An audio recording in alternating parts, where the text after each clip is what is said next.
Thank you, sir. Thank you very much, sir, for including me in this conversation. Now, I think you, sir, as chair of the session, set out the context extremely well in terms of how things have evolved and where exactly we stand. And then Pratibha gave us very useful numbers in terms of the nitty-gritty of this particular budget. And Professor Govind tried to combine both these numbers and the larger context, etc., in a perspective. What I propose to do is to simply add some footnotes to what all three of you have done, and that actually has made my task relatively simple, because lots of numbers, etc., have already been discussed. Now, in this context, the first major point which I would like to underscore is that almost all the numbers that have been floated in the budget regarding the size of the budget, the flows, etc., are extremely uncertain. And extremely uncertain in what sense? Not in the sense of higher than what has been projected, but most likely uncertainty of the economy is likely to impact on these numbers on essentially a downward kinds of possibilities. Now that is something which we need to factor in, because the context is extremely difficult. The macro context, as we know, has been very, very difficult, and in that context, even projections of recovery, etc., projections of resource mobilization, and so on and so forth. The preceding 2 years, for instance, the revenue estimates actually fell by, before this COVID year, prior to that, for 2 years by 2 lakh crores and 3 lakh crores. In the COVID year, as was expected, of course, it fell by more than 4 lakh crores and so on. Now, is it the case that in this particular year, 21-22, we are going to be anywhere close to the projections which have been made? A careful look at most of these numbers will warrant us to be far more cautious. तो अगर वो भी पैसे नहीं आने हैं तो क्या होगा? तो ये एक बहुत बड़ी चिंता का विषय जो है उसको हमें ध्यान में रखना चाहिए। और इसी तरीके से जो है, जैसे सेंटर स्टेट वाला, प्रोफेसर गोविंदा ने ऑलरेडी भी बताया कि अगर सेंटर स्टेट्स को जो उनको देना है वो नहीं देंगे तो मैचिंग जो हिस्सा है वो कैसे देंगे राज्य सरकार? उसी के साथ बहुत महत्वपूर्ण है इसको समझना कि राज्य सरकारों की स्थिति इतनी दयनीय हो गई है। They basically have been pushed to what we can call hand to mouth resource situation. आप सभी लोग वाकिफ हैं कि पिछले 6 महीने 8 महीने में, चाहे जीएसटी को लेके या लार्जर फ्लो ऑफ रिसोर्सेज को लेके कितना हंगामा हुआ है। कई राज्यों ने कहा कि हम तो सुप्रीम कोर्ट जाके जो है अपना हक वापस लेंगे, मांगेंगे। तो ये जो पूरी स्थिति है, सेंटर स्टेट जो फिस्कल आर्किटेक्चर है, that has gone for a toss. और ऐसी स्थिति में ये अपेक्षा करना कि जो हमारी मुख्य योजनाएं हैं उसमें राज्य सरकारें अपना भरपूर योगदान दे पाएंगी, ये एक दिवा स्वप्न है।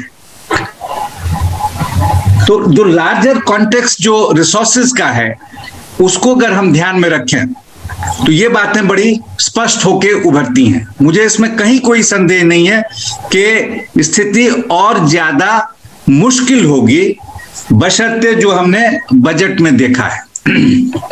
बजट के माध्यम से जो है, ये जो आत्ममुग्ध जो हमारी व्यवस्था है, ये जो सारे हमारे पॉलिसी बैलेंस जो हैं, पॉलिसी बैलेंस सुन के आपको एक याद आता होगा, कहा जाता था रॉबर बैलेंस। और रॉबर बैलेंस तो कुछ अच्छा कर लेते थे, कुछ भला कर देते थे। ये पॉलिसी बैलेंस क्या भला करेंगे, मैं तो काफी चिंतित हूं इस चीज को लेके। तो ये हमारे पॉलिसी बैलेंस जो है बिल्कुल आत्ममुग्ध हैं, प्रसन्न हैं, अपनी दुनिया में है और कह रहे हैं सब बड़ा अच्छा है। अब जब सब बड़ा अच्छा है तो ठीक है, फिर आप अपनी उस सोच में रहिए। अभी तो हम कह ही रहेंगे साहब, हम हिंदुस्तान ने जैसे इस पे विजय पाया है इस कोविड कॉन्टेक्स्ट में, इससे जो है इस हिंदुस्तान ने सारी दुनिया को रास्ता दिखा दिया है। अब बताइए इस तरीके की बातें जो हैं ये, चलिए मैं इसके विस्तार में नहीं जाऊंगा, लेकिन coming back to the education then ना, द नेक्स्ट थिंग, तो ये तो सरकारी खर्चे और उसके कॉन्टेक्स्ट में बात थी। दूसरा जो रिसोर्स का जो हिस्सा होता है, ऑब्वियसली प्राइवेट सेक्टर की जहां हम बात कर रहे हैं, वहां भी चैलेंजेस को we are not really sort of acknowledging the major sort of constraints that are there. सीधी सी बात, without getting into too many details, 80% of the country currently, 80% has seen either a significant loss in income, right, coming on top of a situation where things had been very bad in the preceding 5-6 years. Rural India में मसलन 11, 12, 17, 18 ये जो सरकारी आंकड़े हैं वो बताते हैं कि जो हमारा कंजम्पशन था वो 9%, अगर पूरे ग्रामीण भारत को देखें तो वो कमा था। उसके बाद ये कोविड साल हमने देखा कि 70-80% लोगों का रोजगार चला गया, कुछ वापस आया है, सही एस्टिमेट्स आने बाकी हैं, कितना आया नहीं आया। एमएसएमईज हम जानते हैं तकरीबन 1/3 छोटे उद्योग गायब हो चुके हैं और उसके बाद 1/3 उद्योग गायब होने के कगार पे हैं।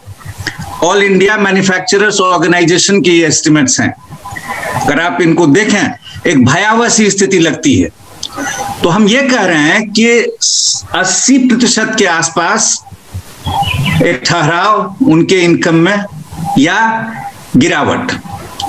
अगर आप ये अपेक्षा करते हैं कि लोग अपनी जेब से इस बहुत मुश्किल परिस्थिति में शिक्षा पे ध्यान दे पाएंगे अपने बच्चों के लिए, इससे बड़ी भूल क्या हो सकती है।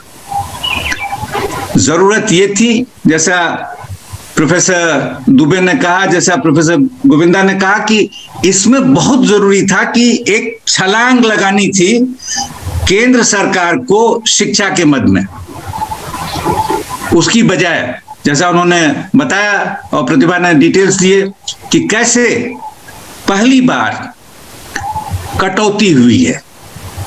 तो एक इतनी भयावह स्थिति को आप कितना भयावह और बनाना चाहते हैं, ये बहुत एलिमेंट्री बातें हैं। इसके लिए शिक्षाविद होने की भी आवश्यकता नहीं है। मैं तो ये कह रहा हूं कि जो लोग हिंदुस्तान की एक मूल तस्वीर है उससे वाकिफ हैं, वो बहुत स्पष्ट तौर पे समझ सकते हैं, देख सकते हैं कि ये हमारा चैलेंज है। इसमें क्या होगा फिर, अगर इनइक्वालिटी बढ़ रही है, अगर बहुत बड़ा तबका है 70-80% जिनकी आर्थिक स्थिति में कमजोरी आई है, तो इससे जो है एजुकेशन पे उनकी जेब से जो खर्चा होना था उसमें और कमी आएगी, और कमी आएगी तो स्थिति और विकराल होगी और मुश्किल होगी। आप उसको कहीं से एड्रेस नहीं कर रहे हैं। इफेक्टिवली क्या होगा मेरी समझ से, कि जिसको कहते हैं ना कि loss of at least 1 generation from our education system, at least 1 generation has been almost wiped out. And I'm saying it with due responsibility. It's not the case that it's some exaggerated kind of assessment on my part. I feel deeply distressed that एक जो तबका हमारे बच्चों का है वो शिक्षा की व्यवस्था से ही पूर्णतः विलुप्त हो जाएगा या हो जाएंगे ये लोग। उसके फिर जेंडर इंडिकेशंस हैं, उसके फिर तमाम किस्म के और जो सोशल ज्योग्राफी वाले इंप्लीकेशंस हैं, आपको उसमें ध्यान में रखना होगा। प्रोफेसर गोविंदा भी बता रहे थे कि कैसे केंद्र के जो मुलाजिम है और बाकी देश अलग हो जाता है, लेकिन बाकी देश में भी जब हम उनको हिस्सों में देखते हैं, जैसे गर्ल चाइल्ड, वो प्रतिभा ने आपको बताया कि कैसे जो सेकेंडरी एजुकेशन के लिए जो इंसेंटिव है वो गायब कर ही दिया गया। लेकिन उसके अलावा ये जो सारी चीजें हैं, India social geography will come out with all it's fault lines in a very profound manner, in a very, very sharp manner in terms of the failures of this particular budget. कैसे ये सारे तबके जो हैं बुरी तरह से प्रभावित होंगे। तो इस बजट के संदर्भ में जो ये कुछ बातें थी, मुझे लगा कि जैसा मैंने कहा, ये मैं बस फुटनोट्स ऐड कर रहा हूं जो प्रोफेसर दुबे, प्रोफेसर गोविंदा और प्रतिभा ने जो है हमारे सामने रखा है, उनको सिर्फ मैं कंटेक्चुअलाइज कर रहा हूं। इसमें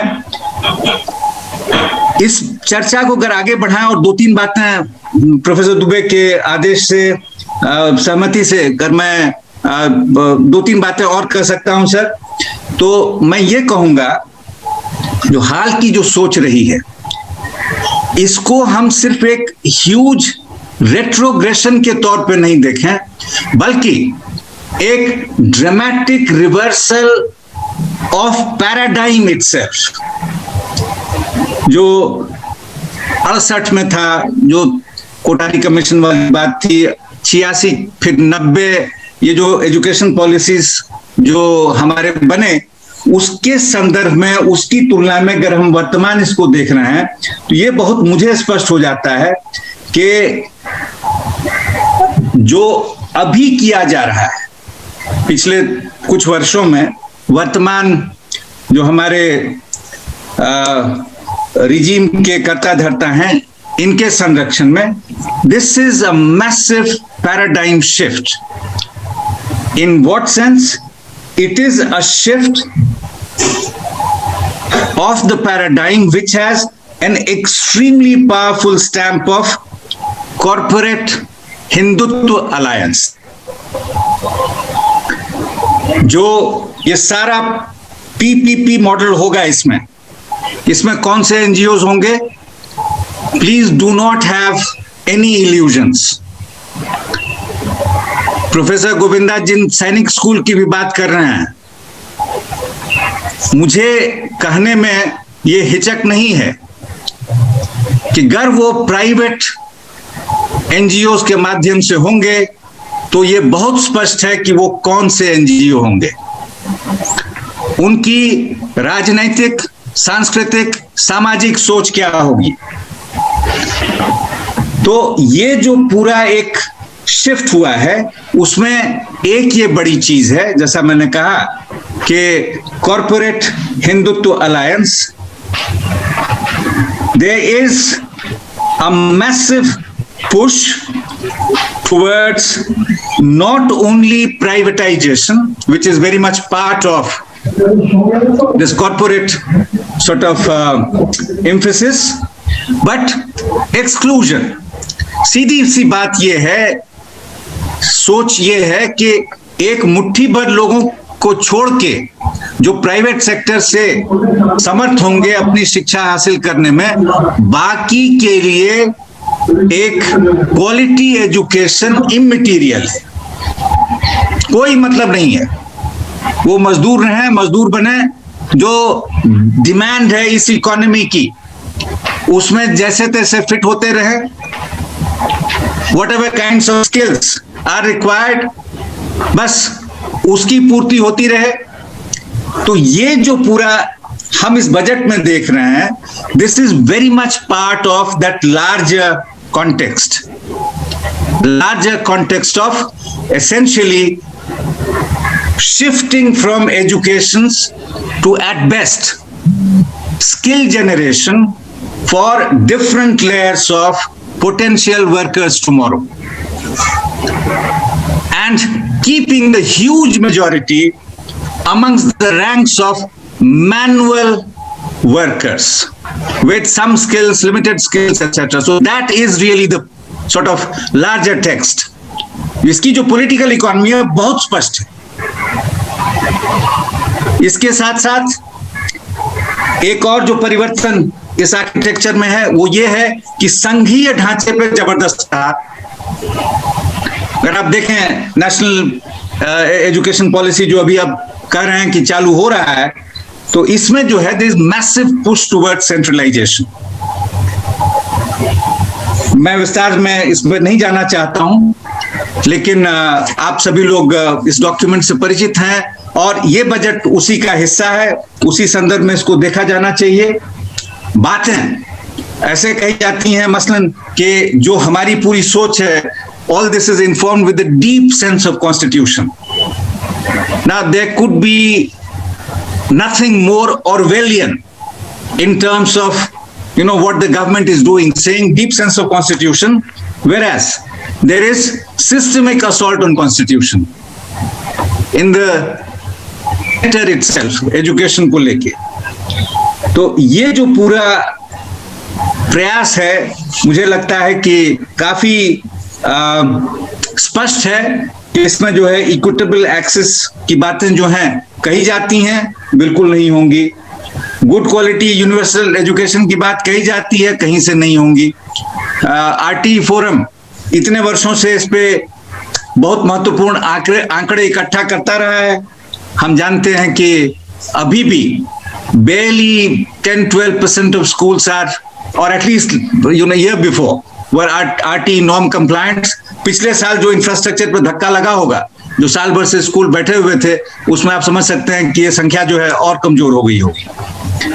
तो उस स्थिति में जो है, जो हमारे चैलेंजेस हैं वो बहुत ही गंभीर हैं.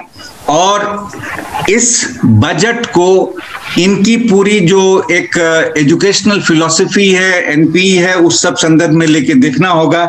और मुझे लगता है कि एक बहुत ही हम खतरनाक दौर में प्रवेश कर चुके हैं. शिक्षा का जहां तक सवाल है, गुणवत्ता इत्यादि की बात तो आप छोड़ दीजिए. मैं तो सिर्फ ये कह रहा हूं कि किस किस्म के जो चेंजेस हैं वो इन्वेस्ट किए जा रहे हैं in terms of the social, cultural, political philosophy of education, and slowly and gradually all that is finding space through so-called innocent announcements in budgets. So let me stop here, sir. I'm sorry if I have taken more time than you had planned for me, but I thought it was important to flag these issues. Thank you, sir. I would just want to flag one thing. In fact, I would rather emphasize it, what was flagged by Professor Dubey, that in this budget, there's been so much talk about spending on infrastructure.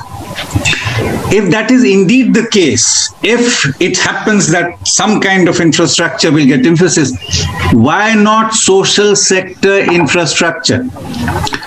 The issue that Professor Dubey raised, that health, education, because these are extremely important, not only from the point of view of the instrumental consequences in terms of helping things in this sector, but also in terms of instrumental consequences for the larger economy. If we want to sort of look at history of development experience, East Asia and so on, so it becomes very clear, and I'm sure sort of Professor Tilak, Professor Govinda and others who work on these issues will bear me out. There's huge evidence that this is indeed the case. So if we want to go for infrastructure, so-called CapEx, capital expenditure and so on. Why not this? And so this is something which I thought I must underscore again, because the point was flagged right at the beginning by Professor Dubey. And the second point is sooner than later we realize, as Professor Amartya Sen has repeatedly said, India is one country among the major countries in the world which wants to be an economic superpower without investing adequately in education and health. Until that happens, all hopes will be belied of becoming any kind of superpower. Even if you are interested in that kind of jingoism or language or whatever, I don't, buy this whole notion of superpower or whatever. But the important thing is the importance of whatever you wish to achieve in that health education play extremely powerful role, whether it's OECD countries, whether it is East Asia, all successful countries in the world. Thank you. Thank you very much.